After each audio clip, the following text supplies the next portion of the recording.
Pasar saham diperkirakan bergejolak sementara seiring dengan pemberlakuan aturan minimum free float 15% yang akan segera berlaku.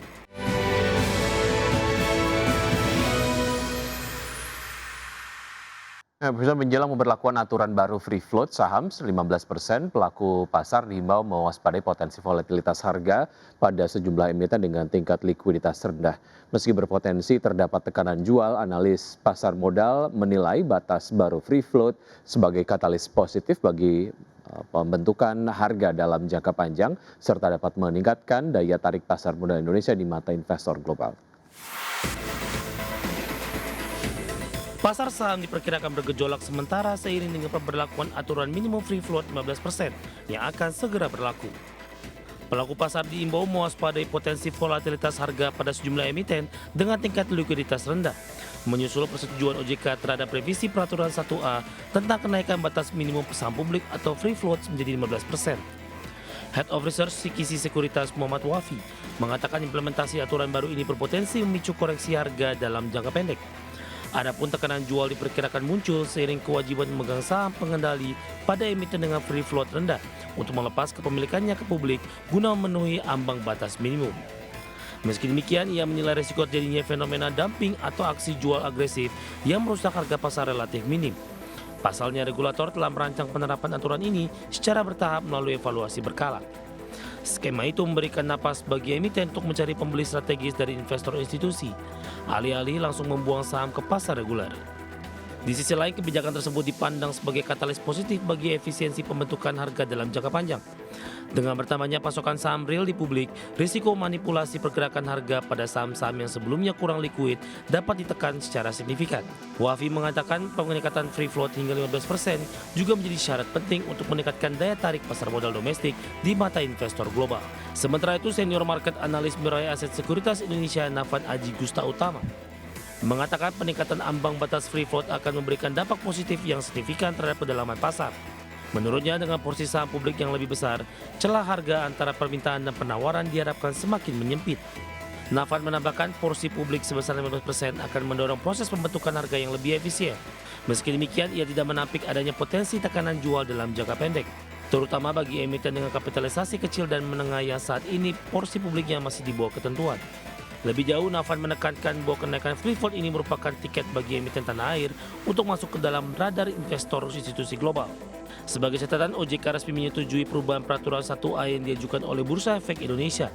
Salah satu poin penting dalam revisi tersebut adalah peningkatan batas minimum saham publik atau free float menjadi 15% bagi perusahaan tercatat. Kepala Eksekutif Pengawas Pasar Modal, Keuangan Derivatif dan Bursa Karbon OJK, Hasan Fauzi, mengatakan persetujuan tersebut telah diberikan kepada bursa dengan beberapa catatan penyesuaian. Hasan menyatakan regulasi baru tersebut targetkan akan efektif berlaku sebelum akhir Maret 2026. Meski di saat yang sama ia menegaskan bahwa pemenuhan ambang batas 15% tidak akan dilakukan secara mendadak, melainkan melalui tahapan terukur. Dari bagi sumber untuk Kadek Channel.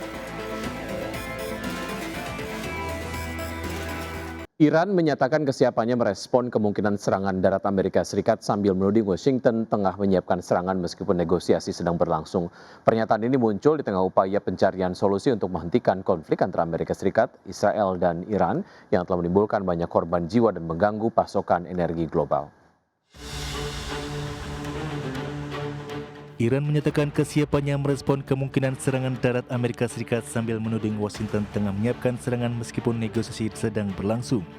Pernyataan ini muncul ketika kekuatan regional menggelar pertemuan di Islamabad untuk mencari solusi menghentikan konflik antara Amerika Serikat, Israel melawan Iran yang telah menewaskan ribuan orang dan mengganggu pasokan energi global. Ketua Parlemen Iran Muhammad Bakir Kalibaf menuduh Amerika Serikat menyampaikan sinyal negosiasi sambil diam-diam menyiapkan pengarahan pasukan darat.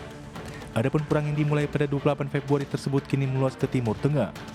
Kelompok Houthi yang didukung Iran diaman melancarkan serangan pertama mereka ke Israel pada Sabtu, meningkatkan risiko terhadap jalur pelayaran global yang sebelumnya telah terganggu akibat hampir tertutupnya Selat Hormuz, jalur bagi sekitar 20% pasokan minyak dan gas cair dunia.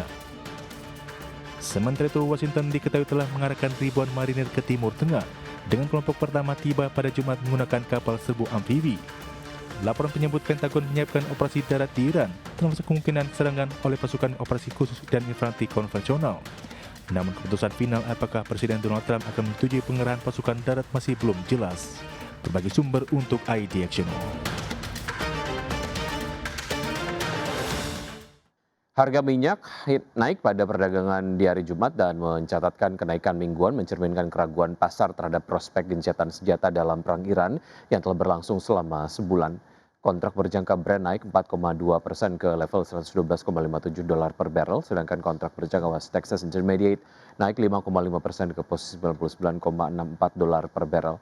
Harga Brent telah melonjak 53% sejak 27 Februari, sehari sebelum Amerika Serikat dan Israel melancarkan serangan terhadap Iran, sementara WTI telah naik 45% sejak saat itu.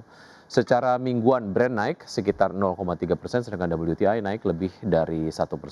Pelaku pasar bersikap hati-hati terhadap pernyataan Donald Trump mengenai pembicaraan dengan Iran. Seorang pejabat Iran mengatakan kepada Reuters bahwa proposal Amerika Serikat yang disiapkan ke Teheran melalui Pakistan bersifat sepihak dan tidak adil. Sementara Trump memperpanjang tenggat waktu bagi Iran untuk membuka kembali Selat Hormuz untuk menghadapi penghancuran infrastruktur energinya. Pemirsa, terima kasih Anda masih bersama kami di Market Pass. PT Arci Indonesia Tbk mengantongi lonjakan laba bersih pada 2025 sejalan dengan moncernya pendapatan perseroan. Ya, perseroan mencatatkan laba bersih sebesar $11,82 juta di tahun 2025 lalu, tumbuh hampir 10 kali lipat dibandingkan dengan raihan laba bersih di tahun sebelumnya. PT Arci Indonesia Tbk mengantongi lonjakan laba bersih pada 2025 sejalan dengan moncernya pendapatan perseroan. Berdasarkan laporan keuangan per 31 Desember 2025, perseroan membukukan pendapatan dari kontrak dengan pelanggan sebesar $496,23 juta Amerika Serikat. Capaian itu lebih tinggi 72,53% year on year dari pendapatan di tahun sebelumnya. Di tengah lonjakan pendapatan, beban pokok penjualan hanya tumbuh tipis dari $227,09 juta Amerika Serikat pada 2024 menjadi $286,18 juta Amerika Serikat pada 2025. Pada saat yang sama, perseroan mencatat beban penjualan $476.634, beban umum dan administrasi $11,81 juta, beban operasi lain $1,88 juta, serta beban pajak penghasilan $63,42 juta Amerika Serikat. Moncernya top line emiten tambang emas itu berimbas positif terhadap profitabilitas perusahaan. Pada 2025, perseroan mencatat laba periode berjalan yang diatribusikan kepada pemilik entitas induk atau laba bersih sebesar $101,82 juta Amerika Serikat.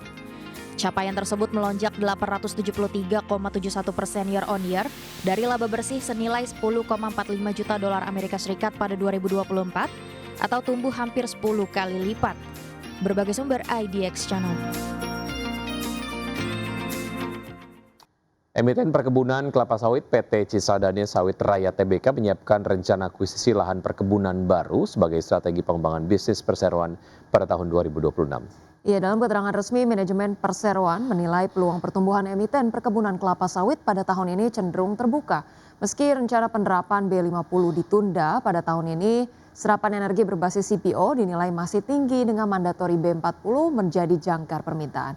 Mengutip laporan Outlook Industri Kelapa Sawit kuartal 1 2026, manajemen menilai bahwa penyerapan produk hasil kelapa sawit tidak hanya mengandalkan pasar ekspor, tetapi telah didominasi oleh pasar dalam negeri. Sementara itu, Direktur Keuangan dan Pengembangan Strategis PT Cisadane Sawit Raya Tbk, Seman Senjaya, mengatakan bahwa perseroan berupaya untuk memaksimalkan peluang yang ada untuk mempercepat aksi ekspansi perusahaan baik secara organik maupun investasi strategis. Ia pun menyebut saat ini perseroan tengah membidik lahan anyar di Kabupaten Musi, Banyuasin, Sumatera Selatan yang berdekatan dengan area perkebunan yang telah dimiliki perseroan melalui entitas usaha PT Daya Agro Lestari.